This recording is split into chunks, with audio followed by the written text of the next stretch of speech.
Армысыз, қымбатты тыңдарман. Менің арнама қош келдіңіз. Менің арнам Замандасқа сыр деп аталады. Бұл жерде мен үлкен кісілерге арналған әңгімелер ұсынуға тырысатын боламын. Тек қана үлкен кісілер тыңдайтын әңгімелер салғанды дұрыс көріп жүрмін өзім. Сіздерден қазақша контентке қолдау күтемін. Комментарий жаза алмаймын десеңіздер, лайк басып, комментарийға кез келген смайликтер қалдырсаңыздар болады. Оның өзі маған үлкен қолдау болады. Арасанбай Естеннің «Жан сауға» кітабынан алынған қашқын әңгімесі. Аркаша Голуб есімді ауыр қылмыскер іздестірілуде. Бойы 185 сантиметр. Кең иықты, ат жақты келген. Көзі көк, шашы қоңырқай. Жүзінде көзге ұра қояр бәлендей бөтен нышандар жоқ. Өңді, сымбатты. Жасы 23-25 аралығында. Кішіпейіл, көппен тез тіл табысқыш. Қылмыскердің мекен жайын білетін, немесе оны көрген азаматтардың мына телефондарға хабарлануын өтінеміз. Күнде кешкілік теледидар арқылы беріліп жүрген бұл суыт құлақтандырудан Аркаша мүлдем бейхабар. Жанымен қайғы болып жатқанда теледидарды қайтсын. Құдай оңдап қайта пышақ жүзі тая кетіпті. Тереңге бармаған деді. 2-3 күннен бері өзіне ем-дом жасап, жарасын таңып беріп жүрген шопан. Түк те етпейді. 10 шақты күнде шауып кетесің. Пышақ жүзін бойлатпай, жанышыра секіріп үлгергенін қайдан білсін. Сонысы абырой болған екен. Әйтпесе, өзін айдаладағы темір жол бойынан тауып әкелген мына емші шопанның да ара-тұра қоюы ектілай еді. Қансырап, өлім аузында жатқан жерінде осы отағасы үстінен түскен. Бағына қарай қайырымды. Оған қоса халықтық ем-домның жөн жосығын жақсы білетін, қолы жеңіл, епті жанды тап қылғанын айтсайшы. Әлдеқандай ендік шөптердің тұнбасуымен тазартып, қанын тоқтатқан соң, жарақаттың бетіне ұнтақ сеуіп, қолтығының астын мықтап таңып тастаған. Күнде кешкілік қойын қораласымен келіп жаңалап тұрады. Балгерінің атын бұл Джексон қойып алған. Тіліне жеңіл. Қазақшасы да осыған тым ұқсас. Оны бұл бошалап кеткен сиырын іздеп жүріп тауып алыпты. Содан алдына өңгеріп үйіне әкелген. Алдымен салқын дәлізге жатқызып қойып, спиртпен үсік шалған бет қолын жуды. Басын көтеріп, түйемелдей отырып, 150 грамдай ішкізіп де жіберген. Айтуынша жылыну үшін қан айналдыру үшін қажет. Содан барып жан шақырғандай болып еді. Жағдайы жаман емес. Күнде ішетіні ыстық сорпа, жейтіні ет, қазы қарта, кілең бір деликатес әшейін. 3-4 күнде ақ беті бері қарап оңала бастаған. Бір жақсысы Джексонда, оның әйелі де кімсің, қайдан жүрсің, не қылған жансың деп тергеп тексерген жоқ. Бар ойлары адам қылу ғана. Жарақаты жанына батқанын қойып, бойына қуат кіре бастаған сайын алағызып, алыста қалған мирасын жиі ойлайтынды шығарды. Онымен бірге өткізген ләззатты шақтарын көз алдына елестетіп, қылықты келіншектің от құшағын аңсаумен есі кетті. Ой, шіркін-ай, қандай түндер еді. Ягуар нақұрыс қой көнбермеген. Әйтпесе, бәрі де соның қырсығы. Давай деп дебейлеп. Ой, доңыз, атып өлтірер ме еді өзін. Бүгін бар, ертең жоқ жалған дүние. Өмір деген қызық ауа. Бәрі де аяқ астынан, ойламаған жерден болды. Бір жартылықпен оңаша қалып, автотұрақтағы түнгі күзетінде отырған Ягуардың алдынан оралған беті болатын. Кәріне мінген ол 3 аққын мұрсат берген. Соған дейін бұл берешегін алақанына салуы керек. Олай етпеген жағдайда әзірлелдері жанын алмақ. Не істі қылып, өткендегі менттердің қолына тапсырады. 2-ның бірі 50 мың. Ол мұны қайдан табады деп ойлады екен. Ақша жасай ма? Мұндайда көңіл жұбатар ең жақын серік арақ қана әрине. Қырлы стаканмен біреуін тартып алып, сырдың суы сирағынан келмей отырғанда, әлгі танысы әлі келе қалсын. Жанында әйелі бар. Бұдан бұрында осы тұраққа мәшинесін қойып, Аркашамен жақсы танысып алған. Жақын маңнан қонатын үй тауып бер деген соң, бұл қалталы танысын Мираның пәтеріне апарып еді. Дән риза болған ол, ертесіне бұған бір Наполеон коньягын сыйға тартқан. Жиі келіп тұрмақ болып, көңілді аттанған болатын. Сөз сыңайына қарағанда ұсақ бизнеспен айналысатын көрінеді. Қара базардан қат дүниелер алып, өздеріне Бішкекке апарып үстемелеп сатады. Ол жақтағы арзандау тауарларды бұл жаққа келіп бұлдайды дегендей алып сату әйтеуір. Әйелімен келгеніне қарағанда бұл жолы мол дүние қымтамақ ойы бар екен. Өткенде келісіп кеткен шаруалар бар еді деп бірден ашық жарғын әңгімеге көшті. Жүк машинасы таң ата жетеді.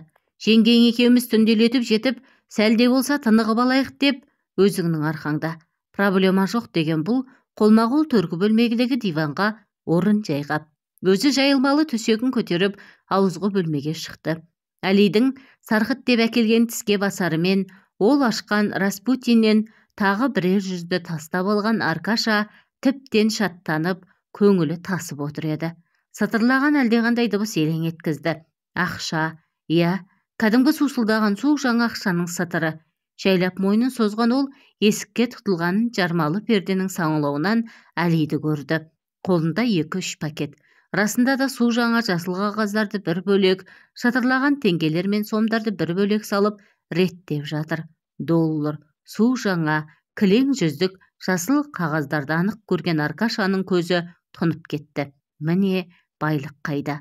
Алдындағы бөтелкеден тағы 150-ді қағып салған ол енді Әли досынан назарын аудара алмай қалған еді.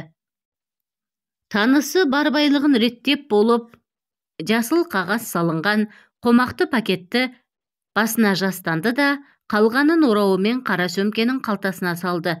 Сөйткенде жайланып ұйқыға бас қойған. Аркашаның іші алай-дүлей, санасы алақұйын. Мұншама ен байлықты көрген ол жанын қойырға жер таппай аласыруда. Кем дегенде 500 мың, $1 миллион бар шығар. Шіркін, сондай қаржы бұда болса ғой, ертең ақ барып алдымен ягуардың аузын жабар еді тықақтатпай. Мираны да мына тозақ тірліктен құтқарып, үлдемен бүлдеге орап, құмары қанғанша қыдыртар еді-ау. Екеуі қосылып бір фирма ашса, өзі директор, Мира бухгалтер. Жанында оққағарлары бар, мұны шалқып басқанын көрген ягуар мүттайымның іші күйіп, мысы құрыса ғой бір.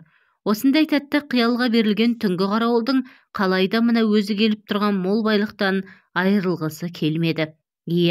Мұндай мүмкіндік қолға түсе бермейді. Бұдан айырылса, ягуар сұмырайдан 100 жылда да құтыла алмас. Оның салығы күн санап өспесе азайымайды. Ол айдай аян. Жалғыз жалақыға қараған күні не болмақ? Тұрақтағы түнгі машинелерден сүретін ептеген көлденең табысы Мирадан артылмайды. Бұтын бұлдаған ол пәтшағар да ақшасыз маңына жолатпайды. Әбден құнығып алған. Ақша десе жанын сатуға бар. Доллары бар мынау сияқтыларды көрсе, өліп түседі өліп. Күн сайын шарықтап, шырқап бара жатқан нарқы болса мынау. 50 баксов за сеанс дейді де тұрады. Бұл оның дайындаушысы баяғы. Сағалап жүріп, қалталы клиенттер тауып береді. Соған қарамастан тегін жақындатпайтынын қайтерсің. Сол үшін де өткенде бір менттерге ұсталып қалып, істі бола жаздағаны бар. Мира бір құрбылары арқылы ягуарға шығып, соның араласуымен аман құтылғанды. Анамақтының өзін төбекке отырғызып, салық салып жүргенде сол. Сен маған, мен саған деген кезекті не ғой, қарымтасыз болмайды. Тұраққа неғұрлым жай келіп, ерте кететін машиналар тиімді. Оларды есепке кіргізбей, өз қалтасына пайда түсіру үшін бұрындары бір түнде ондайлардың 4-5-еуін жасырып қалушы еді. Соңғы кезде соларын байқап қалған ба, басшылары жиі тексеретін болып жүр. Демек, бұларға түсер табыс та мандымайды деген сөз. Күніне мынау секілді 1-2 ақ машина. О не болмақ тәйірі. Осылайша бір бұрқанып, мынау аждахадай жаланған алмағайып заманға, оған қабаттаса қыспаққа алған ягуар сынды озбырларға, Мирадай тәнін сатқан көбелектерге қаны қарайып, бұл дүниеден түңілген Аркашаның көзі кенет есік жақ бұрышта жатқан балтаға түсіп кетіп еді. Сабы да келісті, шүйдесі де зор, қатқан құрал. Сол мұң екен, сумаң етіп санасына енген бір сайтан ойдан дүр сілкінсін. Мұздай суық оймен жалт етіп, төр жаққа зер салған. Жолдан арып ашып келген қонақтары дым сезер емес, қаннен қаперсіз, тәтті ұйқы құшағында. Сағатына қарап алып, жайлап есік алдына шықты. Түнгі 2, айнала жым-жырт, көзге түртсе көргісіз қараңғы. Қалада ұйқыға бөгіпті. Алыстан өлеусірей жеткен түнгі шамдардың сәулесі ғана жымың-жымың еткен болады. Оның өзі болар болмас. Аркашаның көз алдынан жасыл қағаздар кетер емес, кілең жүздіктер көлбең-көлбең етіп, шытырына дейін құлағына жеткендей тіпті. Жоқ, ол көрген сияқты бұл неге көрмеске? Бұл да адам ғой, бұл да... Қолының балтаға қалай барғанын аңдамаған ол қаны миына шамшып, табалдырық алдында талтайып біраз тұрды. Кеудесі бір көтеріліп, бір басылып, қорылда бәлей жатыр. Осы алып денесімен қуыршақтай Мираны қорғылдау, О, доңыз. Көз алдындағы танысы емес, құбыжықтай елестеп, қаны қарайған Аркаша бір-ақ аттап диванның жанына жетіп барған. О, дию, доллар сенің нетең, Мирадай ару сенің нетең. Тістеніп тұрып, сілтеген балтаның ауыр шүйдесі Алидың маңдай тұсына сарт ете қалды. Дыбыс қатты шығып, қан шашырамас үшін бір қолымен басына көрпе жауып үлгеріп еді. Содан жұмсақтау тиіп қалды ма, анау селк еткендей көрінген. Жандармен екінші рет сілтегенде, ар жағындағы елі қозғалақтап қалғандай болды да, әп-сәтте сарт-сұрт еткен ауыр соққылар оған да жауып кетті. Қонақтарының қайтып тұрмасына әбден көзі жеткенде барып, бірақ тоңқақтаған түнгі қарауыл демін басып біраз отырды. Бітті шаруа. Доллардың бәрі мұныкі. Оған енді ешкімнің таласы жоқ. Тек атып тұрып іске кірсін. Ендігі міндет ізді жасыру. 2 майытты кезекпен алып шығып, мәшинеге салды. Төргі бөлмені айнадай жарқыратып жуып шықты. Диванның еш жеріне де ешқандай із қалмаған. Осының бәрін асқан ыждахаттылықпен мұқият атқарған ол машина руліне отырып қала сыртына қарай тартты. Автотұрағының қала шетінде болғаны қандай жақсы. Зыр етіп күл-қоқыс күресін төгетін аңғар ішінен шыға келгені. Жайсыз жүктерін түсіріп, тау боп үйілген күресінді сусытып, бетін жаба салу да еш қиындық әкелген жоқ. Сөйтіп айналасы жарты сағаттың ішінде Аркаша тап-тұйнақтай болып өз жұмысына отырды. Сөмкені де, балтаны да мәйіттермен бірге көмген. Артық ауыз көзге түсер дүниенің қажетіне. Бұған керегі тек ақша ғана. Оның бәрі өз сөмкесінде. Күзеттен шығысымен бірден Мираның пәтеріне тартқан. Бұл кезекшілікте болған күні оған да түсе қойыр нәпақа шамалы. Қысыр жыландай сылаңдаған келіншек құшақ жая қарсы алған. Аркашаның сөмкесі толы азық түлік пен 2-3 сөлмек Смирнов арағын көргенде тіпті жайнап кетті. Байқаймын өзің мырза бола бастаған сияқтысың. Енді ше, сен үшін. Содан екеуі құшақ жазбастан 2-3 күн жатты. Мираның ризалығында шек жоқ. Ыстық тамақты телефонмен заказ беріп, арнаулы мейрамханалардан алдырады. Қуырылған тауық, кәуап, салаттың түр-түрі дейсің бе, әйтеуір ағыл тегіл. Рахат дүние бір, ұжмаққа бергісіз.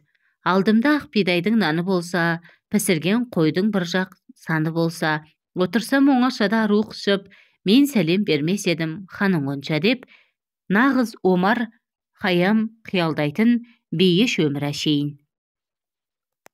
Бұл да айналадағы күйкі тірліктің бәрін ұмыттырып, ес-түссіз бір ләззат тұңғиығына берілген. Әлі де қанша жата берері беймәлім еді. Бәрін бүлдірген теледидар. 3-ші күні кешкілік төсекте шалқадан түсіп, әр арнаны бір қосып, жақсы бағдарлама іздеп жатқан. Кенет экраннан өзіне жүзі таныс бейнелердің жарқ ете қалмасы бар ма? Иә, солар. Кәдімгі өзінің танысы Әли мен оның әйелінің бірге түскен суреті. Бішкек қаласының тұрғындары ақпан айының 25-ші жұлдызында өздерінің жекеменшік ақ волга машиналармен Алматыға шыққан. Содан бері ұшты-келі жоқ. Ерлі-зайыпты Мәметәлиевтерді туралы бір дерек білетін жандардың мына телефон арқылы хабарласуын сұраймыз. Директордың қаралы үні Аркашаның тұла бойын мұздатып жіберді. Есі жаңа кіргендей, сап етіп алдымен ойына машина түсті. Ақ Волга. Айтпақшы, әлі күнге дейін автотұрақта тұр ғой ол. Жоқтаушылар шыққан екен ау. сол күні-ақ көзін құрта салу керек еді. Қап, мас боп жүріп, машинаны мүлдем ұмытып кетіпті-ау миғұла. Тіміскілер Волганы тұрақтан тапса, бітті дей бер. Есі шығып, дегбірі қашқан ол атып тұрып, жұмыс орнына ұмтылуға шақ қалды. Бірақ онда бүгін кезекші Петрович, барып тұрған ақжүрек шал. Оған сыр алдыруға болмайды. Енді не істемек? Алабұртқан көңілі екідай. Әдеп басына сап еткен сайтан ой түнделетіп барып қалай да Волганың көзін құрту. Бірақ қалай? Ол үшін қарауыл Петровичті де құрдымға жөнелту қажет. Онсыз екінші тәуекел деп ақырын күтту. Ертең өзінің кезегі. Жыңсыз ғана реттеуге қолайлық. Хабар-ошарсыз кеткен адамның машинасын автотұрақтан іздеп жынырып оларды. Ешкімнің басына келе қоймас. Сірә, әлгі жүк машинасымен шыққан кірешілер-ау іздеу салып жүрген. Не де болса, осы екінші ойға беді бекем буған Аркаша сәлден кейін-ақ бәденді келіншектің от құшағына көміліп, үрейі де аз болса да сейіле бастағандай еді. Сен не болжырап қалдың? Шамаң деген Мира жан алқымнан алып қойсын ба? Күйдіріп жандырып, әп-сәттақ өзін қайына бейімдей берген. Топшылау теріс болмапты. Ертеңіне келсе жұмыста бәрі ойдағыдай. Бөтен бастақ әңгіме жоқ. Тым-тырыс, жайбарақат. Жайлап зер салса, Волгада сол орнында. Күні бойы іштей тынумен болған бұл елеңдеп, күнді әзер батырған. Сөйтіп, ел аяғы басылдау деген кезде жиын терім болып, Волганың рөліне отырсын. Сақтық үшін оның алдартындағы нөмірлерін тегіз сырлап тастады. Бастап қой аулаққа шеткер апарып құтылу еді. Рөлге отырғаны сол, оған екінші бір төтем батыл ой қосам жарласқан. Дүние қоңыздығы мен сараңдығы су жаңа болғаны қайтып қисын. Текке далаға тастағанша, неге машина құрастырушы Петькаға апарып бермеске, құнын шетінен алып тұрар. Табылған ақыл. Осы оймен ол қала сыртына емес, Петьканың үйіне тартқан. Қозғалыс аздау, қараңғы деген шеткі шағын-шағын көшелермен-ақ келе жатыр еді. Қырсыққанда бір бүйірден автоинспекция машинасының сап ете қалғаны. Жалма-жан болт етіп бір бұрышта айналаға ұшсын. Қияндағыны шалатын олар да қойсын ба? Ізіне түсіп өкшелей қуа берсін де. Амалсыз газды басуға тура келді. Көшені басына көтере ию-ғию еткен олар сирена алатып қалар емес. Жан-жаққа, постыларға нөмірсіз ақ Волга жайлы құлақтандырулар да кетіп жатыр рация арқылы. Қолға түсуге болмайды, онда біткені. Құрдымға кетті дей бер. Қалайда сатылып, адастырып кету керек. Ері-ер көшелермен бұлтыра қашып, неде болса тау жақты бетке алды. Көздегені бір амалын тауып, шатқалды тау жолын қалың ну тоғайды пайдалану. Басқа шара жоқ. Тіпті жаяу қалса да бой тасалауға қолайлы. Тағы бір қулық ойы өкшелеп қоймай бара жатса, ала таяқтыларды алдап тұру. Текке десантик болды ма? Бұрылыс қалтарыс көп таяу жолына ілінген сайын инспекция жегеулейі тақымдап қояр емес. Ақ Волга, номерсіз ақ Волга жүргізуші тоқта. Әйтпесе қару қолданамыз деп доңайбет көрсетсе, апшысын қуырып келеді. Міне, қалың нулы тау шатқалына дәліндау әупіріммен шарғыға көшпесе болмайды. Су қайнап, мотор қызып кетті. Әрі қарай тау жолы қиындаған сайын бұл көлік қол емес. Шалт қимылға көшіп, мына екпіндеген төбеттерді сан соқтырмаса қиын. Осы сәт алдын шұғыл айналма шыға келді де, желде ескен ақ Волга екпінмен бұрылып үлгермей, тікеден тіке барып, жарғабақтан бір-ақ ұшты. Тежегішке басып үлгерген қуғыншылар машинадан түсе, жүгіре-жүгіре жол жиегіне жеткенде, анда бір, мұнда бір күрсілдей соғылып, ағараңдаған Волга ту шыңыраудағы сай табанына да барып қалған екен. Іле гүрс еткен жарылыс болды да, айналасы қып-қызыл жалынға оранды. Бітті саудасы деді инспекторлардың бірі. Таңертең сарапшылар жіберіп тексерту керек. Ендігісі солардың шаруасы. Өз шаруаларын тындырған олар машиналарына мініп, қалаға тартқанда, осыны күтіп бүк түсіп жатқан Аркаша қалың аршалы беткейді қиялай кесіп, арғы жақтағы қарағайлы шатқалға бет алып еді. Ол әлгінде машинаны жарық қабақтан ыршытқан заматта секіріп түсіп қалған. 3-4 домалап барып, қалың боргөздің арасына кірді де тырп етпей жатып алды. Әскердегі парашюттан секіруге машықтанған өнері осылайша кәдеге асқан. Ең бастысы қол аяғы аман. Ептеп тасқа, тікенге сырылған ет тері ештеңе емес. Оны елеп жатар мұрша қайда. Есебінше бұдан да жұмсақ түсу керек еді. Күнге жақ беткейде қарда қалмапты. Бір ойдан оған да тәуба. Соңында із қалдырмас үшін. Орман іші ақ екен. Бір үңгір тауып алып, түнімен соны паналады. Жолға деп алған дәмінен ауыз түйіп, 100 грамдатып дегендей әл жинаған. Сағат 5-6-ларға таман құдайына сеніп жолға шықты. Мақсат түн түнегін жамылып, қалаға қарай жақындай беру. Жарық түскенше, қала шетіне іліксе, одан әрі қауіпсіз. Кімнің не шаруасы бар бұда? Одан соң көжедей көп таксилердің біріне отырып, вокзалға тартады. Одан әрі жүрген сайын бойы жылынып, тоңғанын да ұмытып кетті.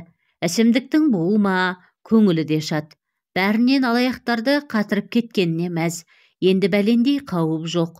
Жүрегіне шырғанақтай қадалған ақ волгадан бір жола құтылды. Тек, бірақ енді қайтып жұмысқа соғуға болмайды. Осы күйінде із-түзсіз қарасын батыру керек құрдымға. Құдайға шүкір, ақша бар. Айнала жарық тарта, қала шетіне де таяп қалған. Еш алаңсыз алдындағы көпір үстіне шыға келсе, төменде абыр-дабыр өзен жалғалаған ылғи бір жалаңаш адамдар. Әйелі де, еркегі де, жасы да, кәрісі де аралас.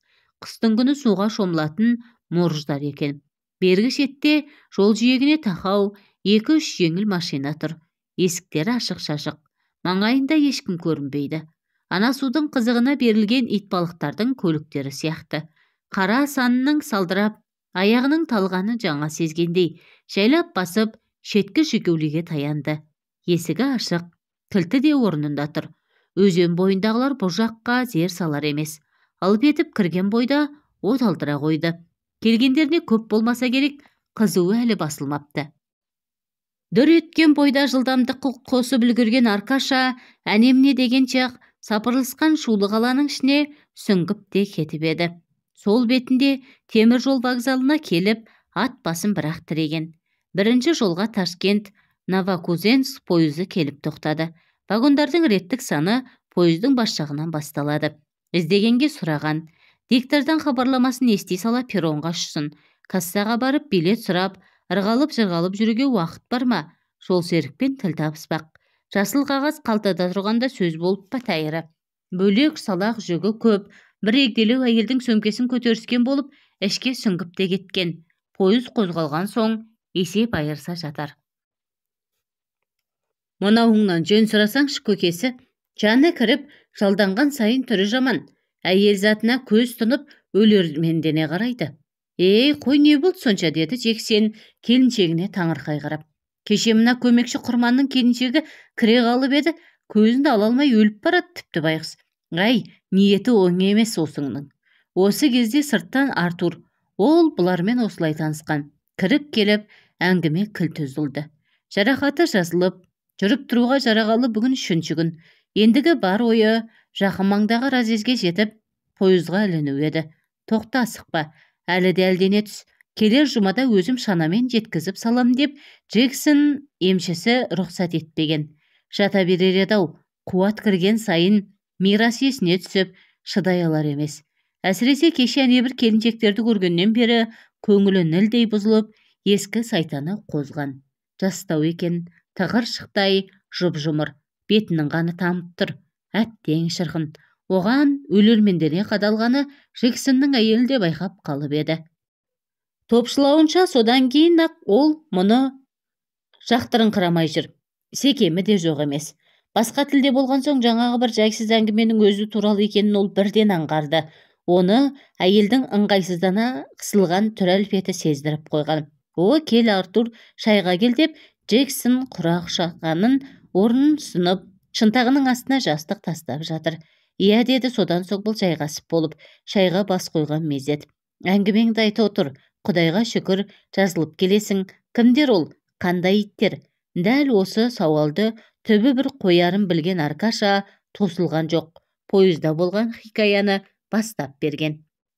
Қаладан ұзаған сайын көңілі жайланған ол қарап отырғанша бой серкітіп, сейіл құрғысы келген. Сөйтіп бағанадан жөн-жосық сұрасып, әмпей-жәмпей болысып, қалған купелес қызды мейрамханаға шақырып, мырзалық танытып еді. Ішкі есебі де жоқ емес. Таня есімді жаңа танысы дәл бұл ат басын тірегелі келе жатқан Новокузнецктің қызы екен. Демек, жаңа жерде нағыз керек адам. Етене танысып, тамырын баса берудің зияны жоқ.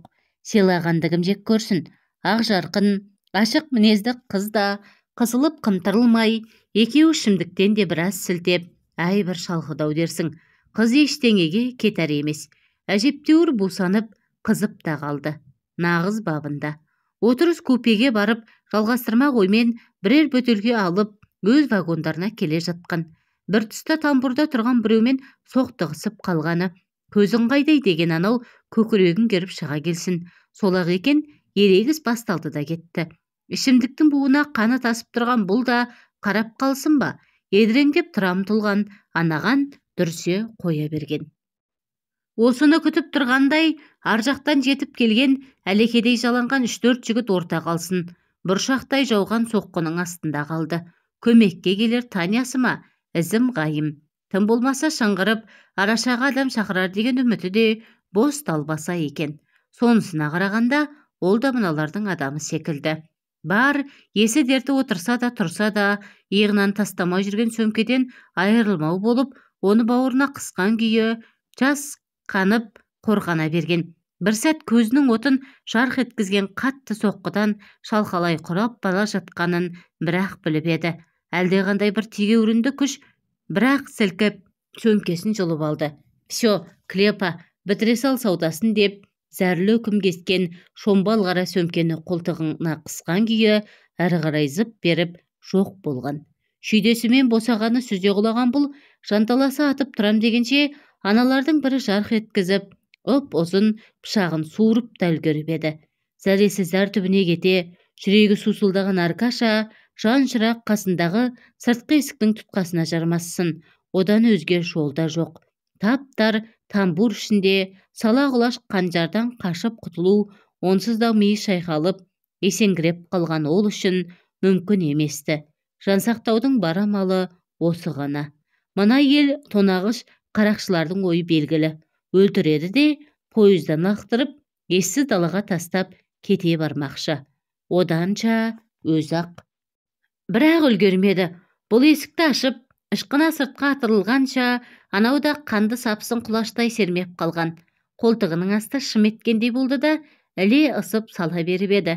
Оны ауырсынып болғанша, бір жамбастай келіп, жол жиегіне зырқ етті де, қия қабаттан төмен қарай домалап кетті. Есі бір кергенде байқағаны әлдегім көтеріп тұрғыза алмай әуреленіп жүр екен. Біткен екем деп ойлаған. Одан көзін бір ашса, осы үйде жатыр. Жанында Джексон. Көнектей бет-аузын әлденемен жуып сүртіп отыр. Ала таяқтылар да, ана жол торыған қарақшылар да болмай шыққанына қатты қуанған. Тірі екен, жаны қалыпты. Тек қолды болған жол сөмкесі есіне түскенде, іші қан жылап, жанын қоярға жер таппады. Бәрінен де пойыздағы қарақшыларға қайран. Сөмкеде $1 барын қайдан білді? Не де болса, бар бәле ана қыздан-ақ келген шығар. Бәлкім, иә, оның іші бауырына кіре жабыса қалуы тегін емес, қақпанға шақырар жемтік болды. Әлде ана ягуар мүттайымның соңына салып қойған жансыздары ма? Оның да кесікті 3 күні біткелі қашан. Жып-жылы төсекте Мира екеуі аймаласып жатыр еді, әлдене дүр ете түсті. Келді қаш. Құшағындағы келіншектің баж еткен ащы даусынан шошып оянса, үй іші алагеуім тартып, таң атып қалыпты. Джексонның төсегі бос. Үйде бір өзі ғана. Атып тұрып терезе алдына келді. Анандай жерде көк белдеулі УАЗ машинасы тұр. Жүрегі суылдап, алқымына тығылды. Одан түскен 3-4 кісәне қорамаңдағы Джексонмен қол алысып, амандасып жатыр. Бәрі кілең қара тон киген шырлы кісілер. Органнан, тіміскілер, Аркашаның басында бірден жеткен ой осы болды. Бәсе, емшісінің мұны тұр-тұрлап жүруінен күдіктеніп еді-ау. Түнделетіп ана көмекшісін хабар беруге жіберген екен ғой. Таң атпай тұрып арнаулы машинаны күтіп алып тұрғанын қара.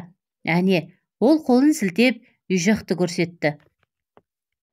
Демек, мұны шырт ұйқыда жатқан жерінен тырп еткізбей басып алмақ. Көрсетем мен сендерге. Тісін қайрай, қорқау қасқырдай аласырған ол жан таппай төрдегі мылтыққа ұмтылды. Апыл-ғұпыл жанындағы оқ тізгішті беліне байлап, қаруын оқтап үлгерісімен сыртқы есікке жетуге асыққан. Есі дерті аналарды үлгертпей тысқа шығып алу. Жайлап есікті ашса, олар әлі сол орындарында екен. Назарлары қора жақта. Әріректе қора аузында Джексонның көмекшісі тұр, қой санап. Сыртқа шыққан бұл ылп етіп үйдің артын айналып кетті. Қоржын үйдің екінші басына жетіп, бұрыштан сығаласа, аналар асығар емес. Жай барақат. Мұны ұйықтап жатыр деп жүрсе керек, машиналары берілек. Қол созымдай ғана жерде дүрілдеп қыздырулы тұр. Шопыр жағындағы есіктің кішкентай жоғарғы көздігі жартылай ашық. Бір көлікке қол арта алмай ішқұса болып жүрген Аркашаның құдайы оңдаған шығар. Құдайлап тасадан шыға келіп, қалт тоқтады. Үйдің арғы бұрышынан сыбдыр естілді. Қызыл бет бедеу келіншек екен. Үстіндегі желбегей жамылған көнелеу тоң. Оның ішінде үлбіреген жүп-жұқа іш көйлек қана. Аппақ алма мойын, сыртқа тепкен аршын төсі, жарым жартылай ашық. Жарқ етіп үйге кіріп бара жатып, ол да мұны байқап қалған. Тек қылтиған басын ғана. Әрине, қорықпаңыз деп жымың етті. Аркашаның өзі алаулап ала жөнелсін.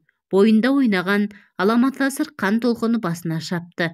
Көзіне қып-қызыл қан толып, өзін өзі ұстай алар емес. Шіркін дүние-ай, қорықпаңыз деді-ау. Көрші келіншектің қамқор сөзін басқаша түсінген ол, бұдан әрі шыдап тұра алмап еді. Тұла бойын әлдеқандай бір ып-ыстық өрт жалыны шарпып, қора жақты бір шолып алғанда, бәденді келіншектің соңынан үйге қойып кеткен. Күйеу қой санап біткенше қайда әлі. Біраз уақыт бар. Аналардың да асығатын түрлері жоқ. Сірә көмекшіні күтіп тұр ғой. Бәрі бірақ келіп, оларға куә керек. Қолында мылтығы бар, тарс-тұрс кіріп келген мұны көріп, келіншек сасып қалды. Жоқ, сіз қорықпаңыз. Неден қорқам? Келіншек шақырып тұрғанда деп, көзі тұна төніп келе жатқан оның ойын жаңа түсінген келіншек жоқ деп шоршып түсіп, шегіне берді. Мен ана кісілерді айтам, олар жай мүлде басқа адамдар, өз шаруалармен жүрген. Аркаша оған сенген жоқ. Зәндемін қарамының деп түйді. Ана Джексонның әйелі үйретіп жіберген ғой, алдаусыратып сөзге айналдыра тұр деп. Көрсетейін мен бұған алдағанның көкесін.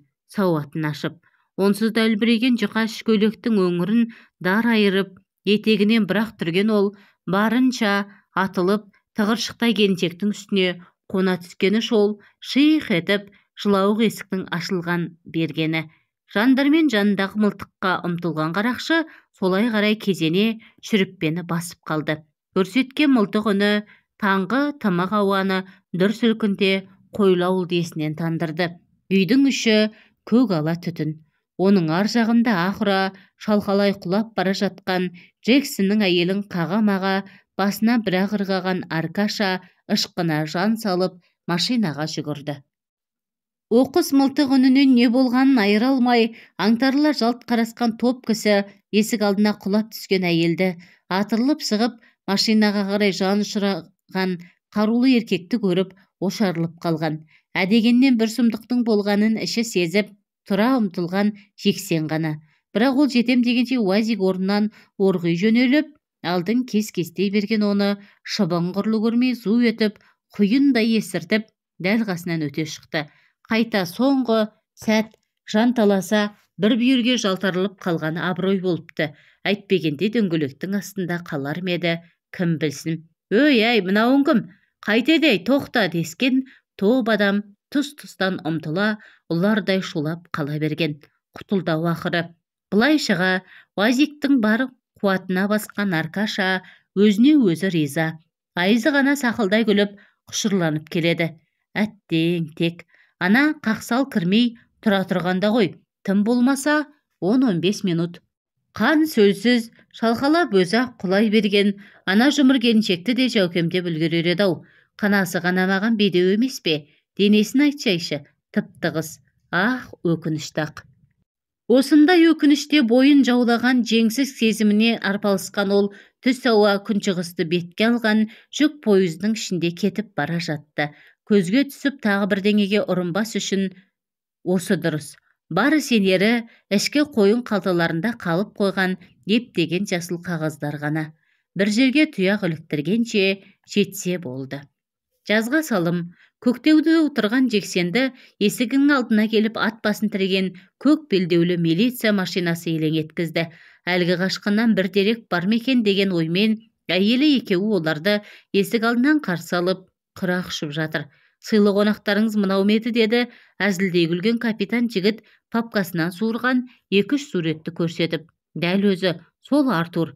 Иә, сол мүттайым десіп, ерлі зайыпты екеуі суретке кезек үңілісіп үстіне түсе жаздады. Жоқ, бұл Артур емес, Аркаша Голуб деген шартарапқа іздеу салынып таптырмай жүрген қылмыскер. Мойнында 2 бірдей бейкүнә адамның қаны бар қанішер. Тәнін сатқан әйелдерді үйірге түсіретін зинақорлыққа салынған азғын, біздің тілмен айтқанда маньяк. Мына сұмдықты естігенде Қойлауылдың адамдары тегіс жағаларын ұстады. Құдай сақтап, қайта періштелері қаққан екен. Бәсе, көзі жаман еді-ау кәпірдің әйелге сұқтанған. Капитанның айтуынша, осыдан 1 айдай бұрын жалғыз төбезде ұсталса керек, бір жезөкше әйелдердің үйірінен. Содан тергеушілер үлкен қалаға алдырып, анық қанығына әбден көз жеткізіп, бар күнәсін мойнына қойған көрінеді. Қосымша куәлер жинап, басқа да қылмыстарын тізіп беруді бізге тапсырып отыр дейді ол. Өзіңізге қалай қару жұмсағанын толық жазып, қолыңызды қойып беріңіз.